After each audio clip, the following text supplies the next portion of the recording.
Amigos, saludos, bienvenidos. Esta es nuestra cita diaria, nuestra cita todos los mediodías a través de nuestra señal, la señal de Telecolor en televisión y por supuesto también a través de la señal de Unión Radio 97.1 FM, como siempre todos los días en la radio, bajo la presidencia de Elvin Portillo, en la vicepresidencia de Ana Luisa Flores. Allí está en la producción general nuestro querido amigo Luis Cabrita. Y en los controles Andy Franco, a esta hora, o lo que va quedando de Andy Franco, porque tiene que almorzar después que termine nuestro programa, Andy. Es una penitencia que tengo yo con nuestros técnicos y con algunos de nuestros invitados. Y yo le agradezco mucho de verdad al invitado de hoy el que me haya aceptado la invitación. Como yo les digo, yo aquí no toco cualquier tipo de tema que sea interesante, que sea provechoso, que nos haga al mediodía reflexionar, conversar, ya sea política, economía, sociales, deporte, y conversar de la mejor manera. Y estoy seguro que nuestro tema de hoy va a ser interesantísimo y maravilloso. Si usted quiere que le caiga un poquito más la comida, póngase a ver otros canales que van a ver pelear, y van a no sé qué cosas, que si Chávez, que si Maduro, que si Ramos Alú. Pero hoy quiero conversar de verdad. Le agradezco mucho a nuestro invitado, el doctor Honorio Castejón. Él es un abogado ampliamente conocido de mayor renombre en nuestro país. Está con nosotros hoy, pero le agradezco a Honorio Castejón, primero, que me haya tomado en cuenta para hablar. Con Honorio podemos hablar de cualquier cosa, pero tengo aquí para la gente de televisión un libro que acaba de publicar, me quema las manos porque creo que está calientico, que se llama Tras las huellas de Doña Elba. Un libro que, me llegó ayer. Confieso que no lo he leído, hojeé algunas páginas y es un relato escrito en tercera persona maravilloso sobre su familia, engloba a su familia. Ya no quiero tocar mayor tema para que sea nuestro invitado Honorio Castejón, que está con nosotros hoy. Le agradezco mucho, Honorio. Como siempre yo digo, le agradezco dos cosas. Primero, que me haya tomado en cuenta esto. Y segundo, que deje de almorzar para estar aquí ya. Eso hay que agradecerlo, ¿verdad? Porque esta hora es casi sagrada en la familia. De verdad que le agradezco mucho. Un saludo. Bueno, mi agradecimiento a Telecolor por la gentileza que ha tenido en permitirme conversar con la audiencia y a usted por facilitarme esta entrevista, que esperamos cumpla su cometido y sea maravilloso en estos momentos en que, como usted decía previamente, es necesario refrescar el ambiente de ese lenguaje incendiario que parece ocupar todos los espacios. Sí, sí.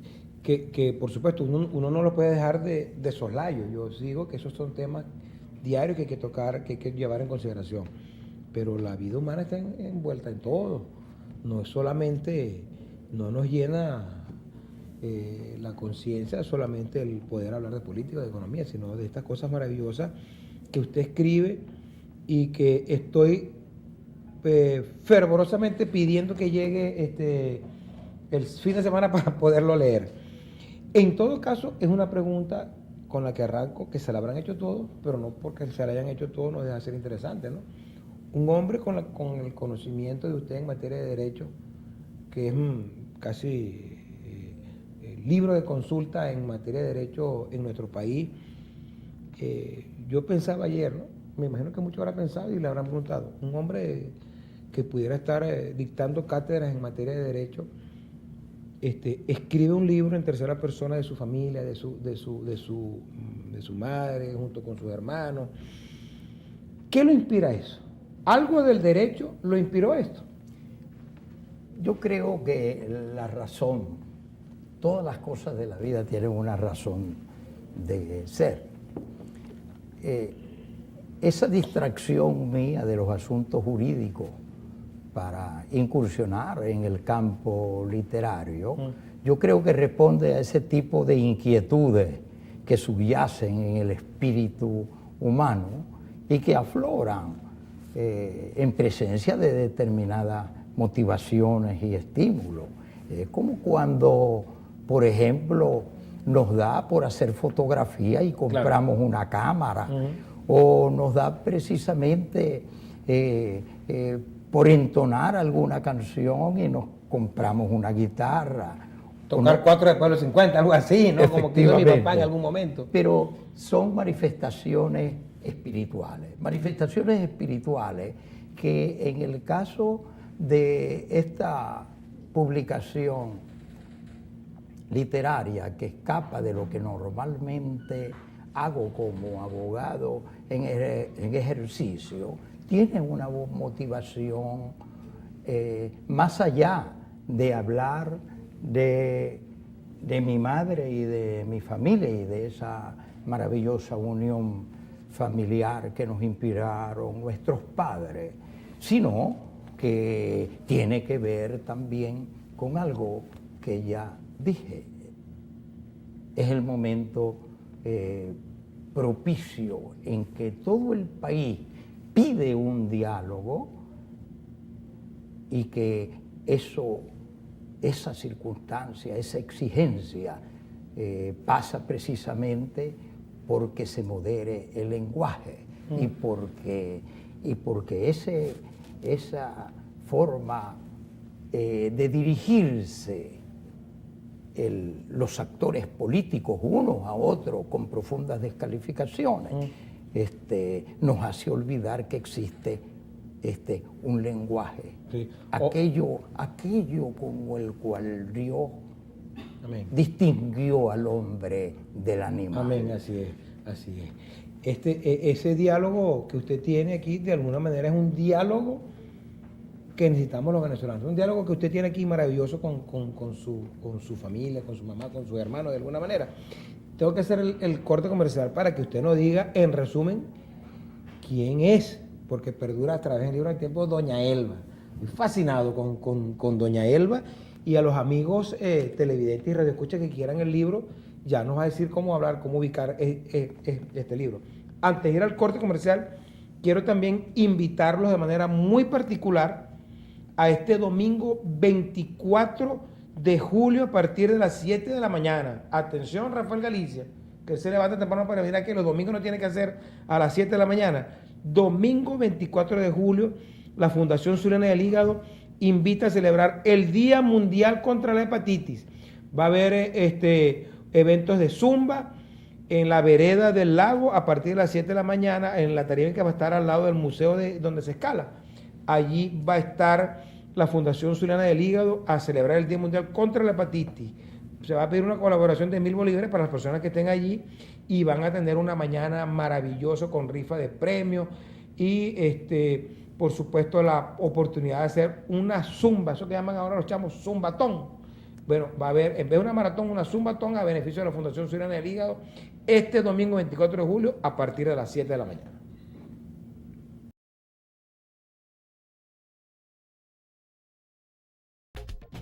Bueno, como se lo comenté, Honorio Castejón, conversando con nosotros sobre este libro, que por cierto, don Honorio, ya me han preguntado varias veces dónde se puede conseguir. Bueno, ahorita lo puede conseguir aquí en mi programa, yo se lo puedo prestar un ratito para que lo lea, ¿verdad? Porque mañana es la inauguración oficial, vamos a bendecir este libro mañana a partir de las 4 de la tarde, y ya después se podrá conseguir ¿dónde? En las librerías, en las principales librerías sí, de Maracaibo. Así es. Tras las huellas de Doña Elba, revisando, hojeando el libro, pudiera ser cualquier Doña Elba de nuestras familias. Una mamá emprendedora, una mamá trabajadora. Cuéntenos, ¿quién fue Doña Elba? Sí, Doña Elba es el personaje central de la obra y representa a Elba Margarita Sandoval de Castejón, nuestra madre. Doña Elba era una mujer campesina que reproduce la imagen de tantas Elbas del mundo.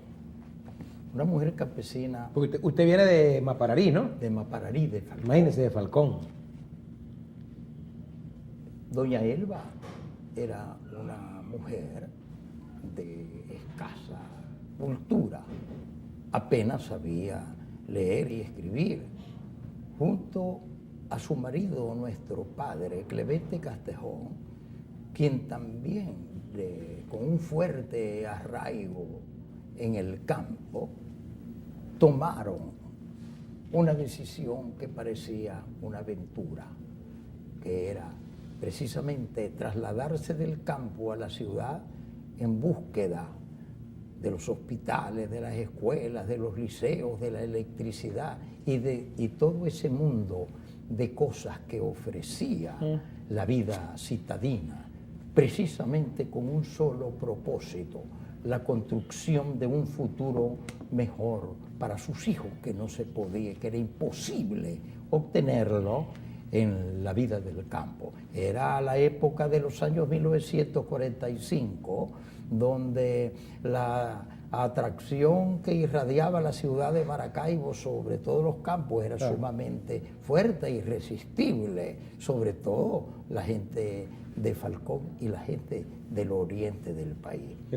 Disculpe que se me para el pelo, porque mi papá es de Casigua, también de allá de Falcón, y exactamente describe usted lo que tuvo que hacer mi papá: venirse hacia acá montado en bicicleta, porque él repartía cartas en bicicleta, imagínense, en Falcón, allá en Coro y en Casigua. Y esa es, por eso le decía que es una historia que puede ser cualquiera, que es buscar el padre y la madre mejor vida, mejor futuro para su gente. Y eso reproduce la situación, como usted lo acaba de describir con acierto, la situación de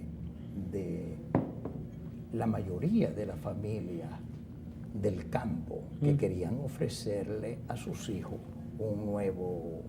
un futuro mejor, que no les ofrecía precisamente la vida rural.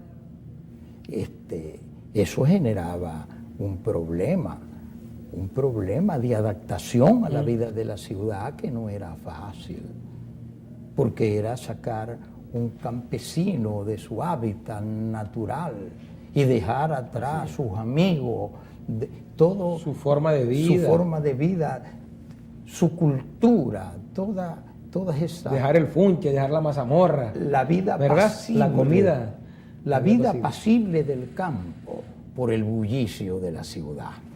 Eso no era cuestión fácil, sobre todo cuando ese éxodo se hace sin dinero, sí, señor, y sin preparación profesional para afrontar las vicisitudes que generaba esa circunstancia. Y esa cosa maravillosa usted la describe aquí. ¿Por qué la describe en tercera persona y no en primera persona si usted vivió parte de esa vida?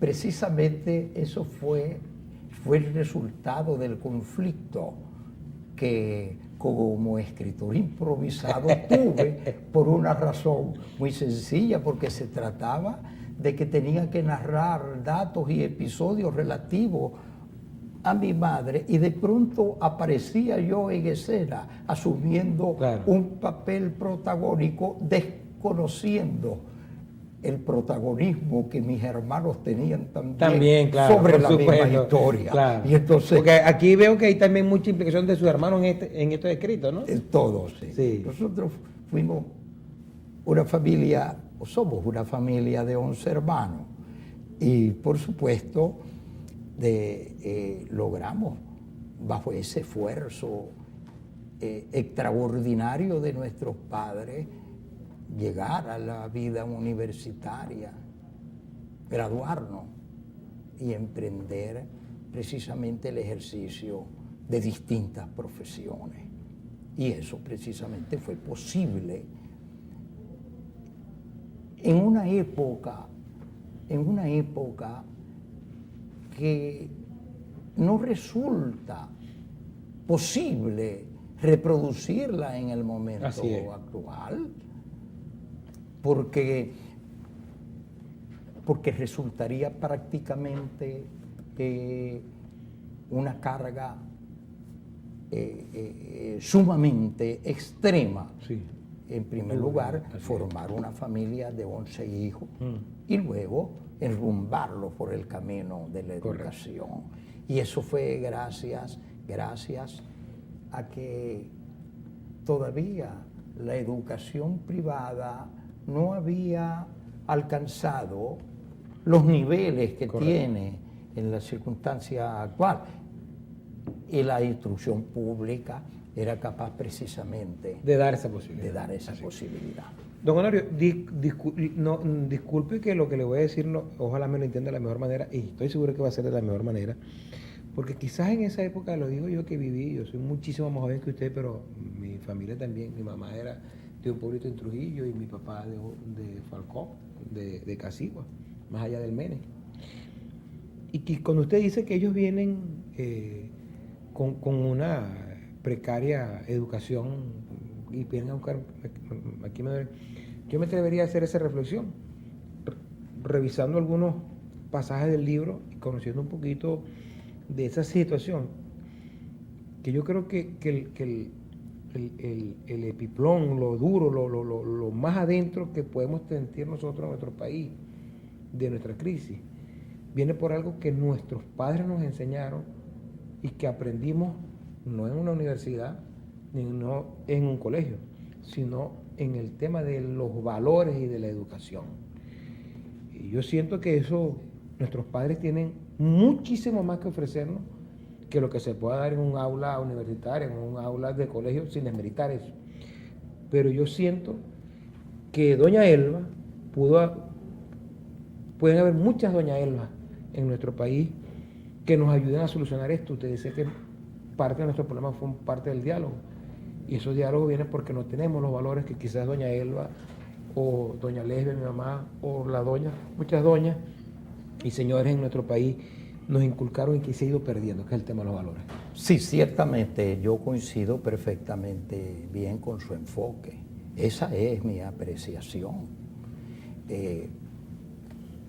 A pesar de que esa generación de gente humilde, pueblerina, que llegaba a la ciudad dentro de la pobreza más extrema y sin una instrucción que le permitiera afrontar la nueva realidad que se presentaba ante la ciudad. Sin embargo, se pudo distinguir dos cuestiones perfectamente diferenciadas que la pedagogía contemporánea parece haber olvidado. Esa gente podía distinguir perfectamente bien que una cosa es la educación que se lleva a cabo en el seno del hogar a base de los principios y valores que le insuflan los padres, y otra cosa es la instrucción formal que se lleva a cabo en las escuelas bajo los programas oficiales y bajo la dirección de los preceptores y maestros. Y precisamente digo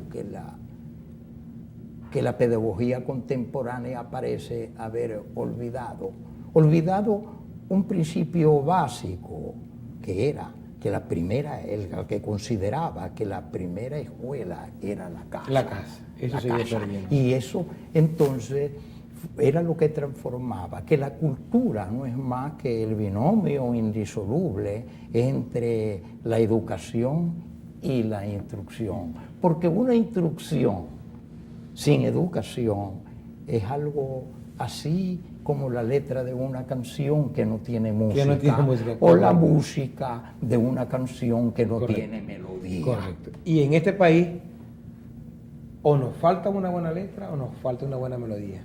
Nos falta la educación y la instrucción al conjunto. Vamos al corte comercial. Al regreso mucho más con nuestro invitado. Yo se lo dije, vamos a hablar cosas maravillosas y ustedes están escuchando a Honorio Castejón, que pudiera darnos aquí una cátedra de derecho, pero nos está dando una cátedra del ser humano. Vamos al corte.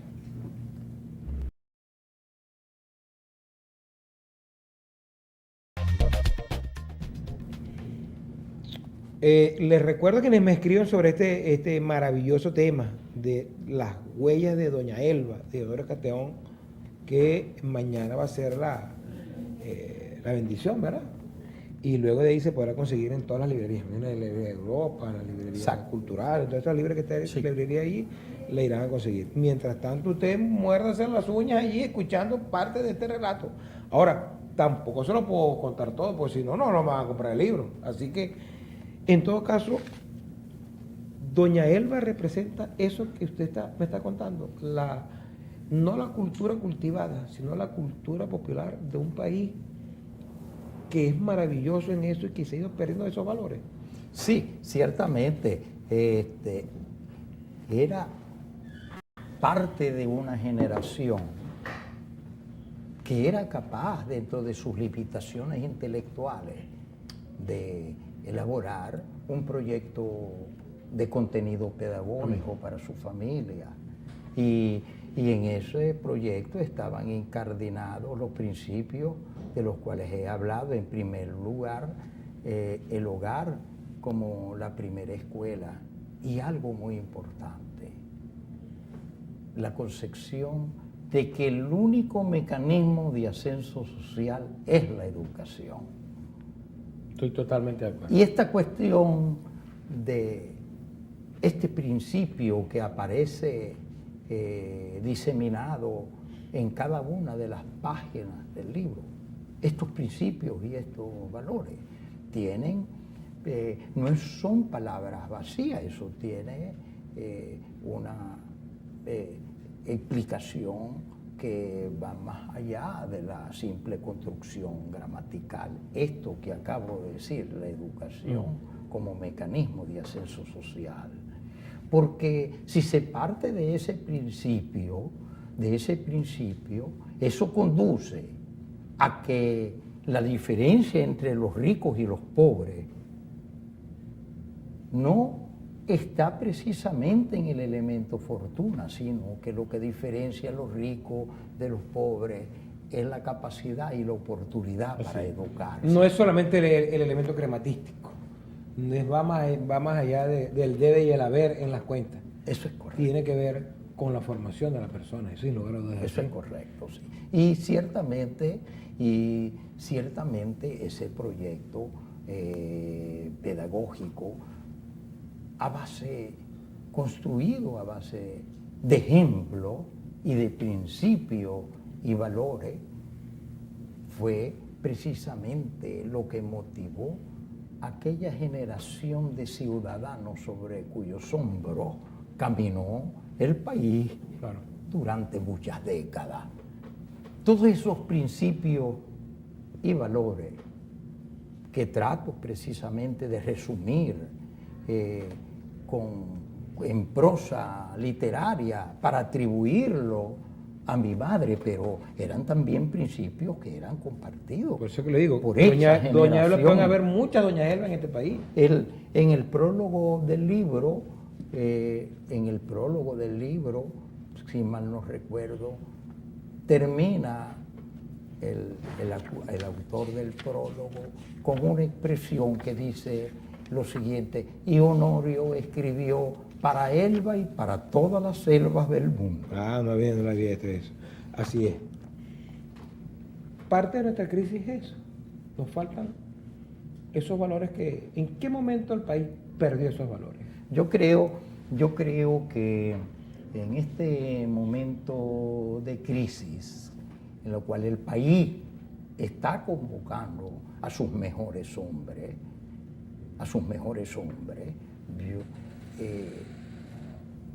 el problema se afinca en una cuestión que va más allá de la visión economicista que se tiene de la crisis. Y la crisis económica es una consecuencia de una pérdida de valores en muchos aspectos. Una pérdida de valores.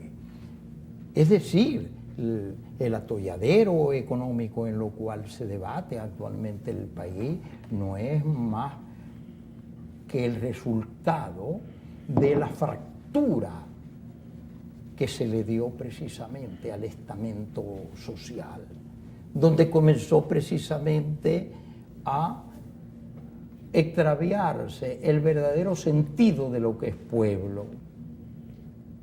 Porque el pueblo no está referido simplemente a la masa de hombres sin trabajo o de hombres desprovistos, de todas esas cuestiones que son capaces de darle la posibilidad de surgir dentro del medio. No, allí hay factores que son los que explican el fenómeno actual. El fenómeno actual caracterizado precisamente por la pérdida de principios y valores, que es el resultado de que se destruyó la línea que separa lo lícito de lo ilícito y lo moral de lo inmoral. Totalmente de acuerdo. Esa línea se difuminó. Sí, y entonces todo ha conducido a un estado de cosas en que aquellas cuestiones que le permiten al hombre quedar indemne de un delito, él no es objeto de reproche social, sino de una posición de conmiseración, donde se le dice menos mal que quedaste vivo. Y eso precisamente es consecuencia de la destrucción de esa línea de dignidad, que es lo que hace que los pueblos crezcan sobre la base de un buen ciudadano. Claro. La construcción que se propone resolver el problema de la crisis tiene que partir precisamente de la construcción de un buen ciudadano. Un buen ciudadano que sea árbitro de sus derechos y deberes. Un buen ciudadano que sepa que no puede vivir de la nada. Un buen ciudadano que comprenda que el trabajo es un deber y un derecho y que nadie puede vivir de la dádiva pública. Esto de decirlo, pareciera ser que me estoy refiriendo a las misiones. No, al contrario, las misiones son un paliativo en algún momento del país que necesitamos eso. Efectivamente. En un momento, lo que no puede ser es a través del tiempo pensar que es un sistema de vida para nuestro país. Exacto, sí, exacto. Estamos claros. ¿Qué nos falta? Nos faltan muchas doña Elos en nuestro país. Yo pienso que sí. Que se comprenda ese factor, ese elemento al cual ya me referí, que se interprete, que la cuestión no está planteada para hacer ver que el problema de la crisis responde a que un grupo de oligarcas se apoderaron de los medios de producción y hay que quitárselo, porque esa es una visión economicista de la crisis. Todo pasa porque solo en la medida en que el pueblo sea instruido, que esa masa de desposeídos tengan acceso a las universidades y a nuestros liceos y se profesionalice, se pueda resolver el problema de la crisis como ocurre en todos los países desarrollados. Así es. Mire, doctor Castón, quiero hacer el corte comercial, lamentándolo mucho. Usted sabe que esto es terrible en televisión. Yo por mí estuviera conversando aquí hasta las 4 de la tarde. Tengo que hacer el corte comercial, sin embargo, tengo un mensaje. Excelente invitado, Tony. Felicitaciones al doctor Castejón, que con tanta trayectoria nos deleita y nos sorprende hoy con un libro lleno de aprendizaje. Bueno, yo creo que el aprendizaje, todo lo que usted aprendió en materia de derecho, lo ha llevado de alguna manera a entender que el tema de la ética es un tema importante y por eso qué mejor ética que referirse a su familia, ¿verdad? Tus nietos Hernández Castejón, estamos muy orgullosos de ti. Felicitaciones y gracias por ser nuestro ejemplo. Ya con eso está más que pago ese libro, ¿verdad? Cuando recibe su familia. Verdaderamente. Cosa maravillosa. Vamos al corte y al regreso al segmento final.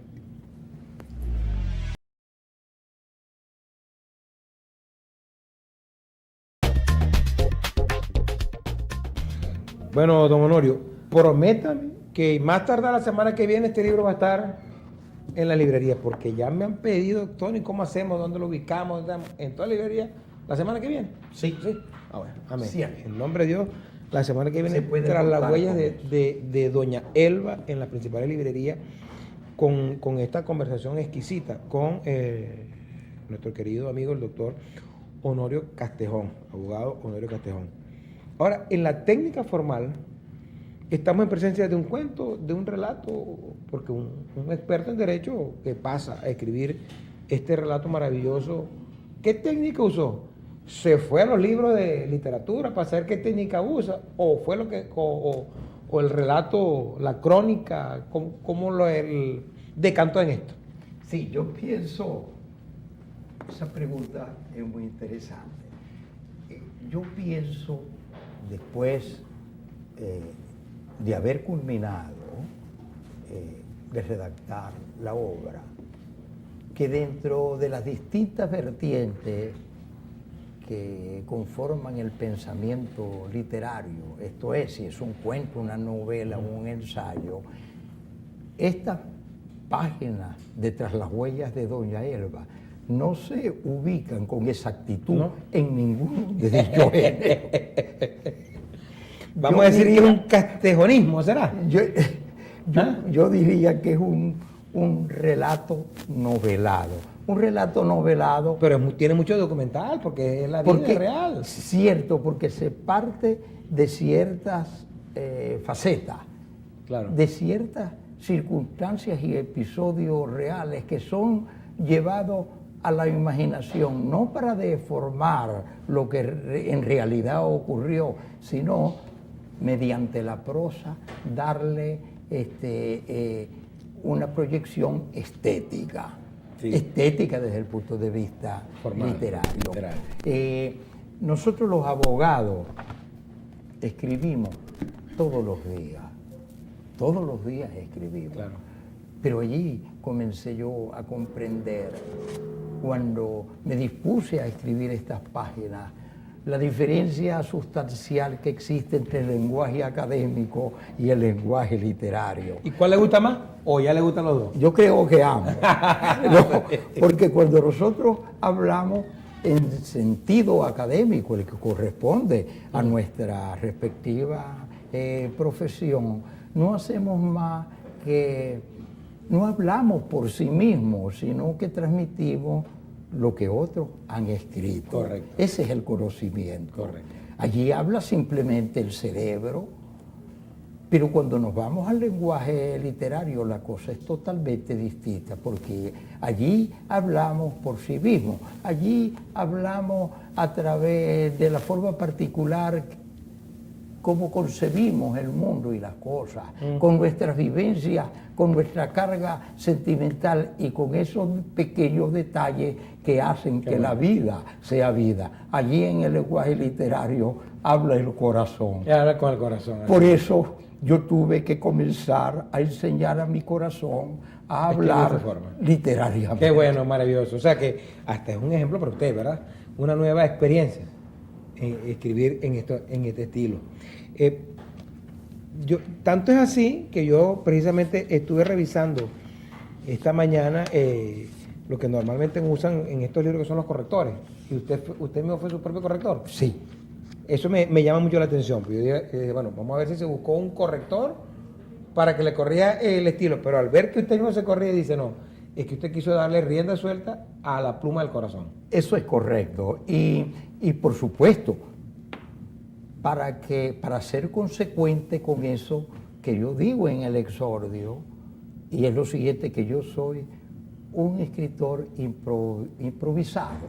Y entonces, todas las imperfecciones que tiene la escritura las he dejado precisamente por eso, como ejemplo de que me confieso un escritor improvisado. No, Honorio, pero ya lo que yo reviso, eso es una cosa maravillosa lo que usted tiene allí, una cátedra de cómo escribir con el corazón cosas que nos pueden sorprender a todos y que nos lleva de alguna manera a lo que significa, y yo con esto quiero cerrar, una de las cosas que más nos falta en nuestro país, que es el tema de los valores.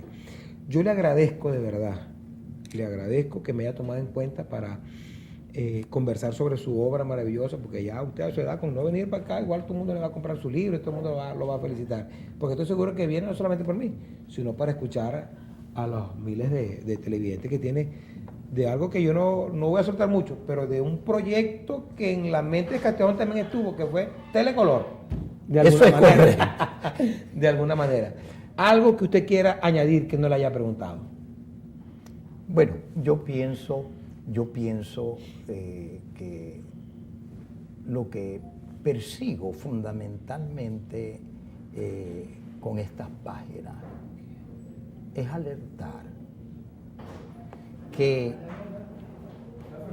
a despecho de ese lenguaje incendiario, repito, altisonante, que escuchamos diariamente desde nuestros estamentos políticos, existe un lenguaje depurado, un lenguaje prístino y elocuente, sano, que es precisamente lo que nos puede llevar a un verdadero diálogo, estoy de a una completa comprensión y una reconciliación entre todos los venezolanos, que es lo que el país requiere. Muchas gracias, doctor Cristóbal, de verdad, muchas gracias. Antes quiero recordarles a los amigos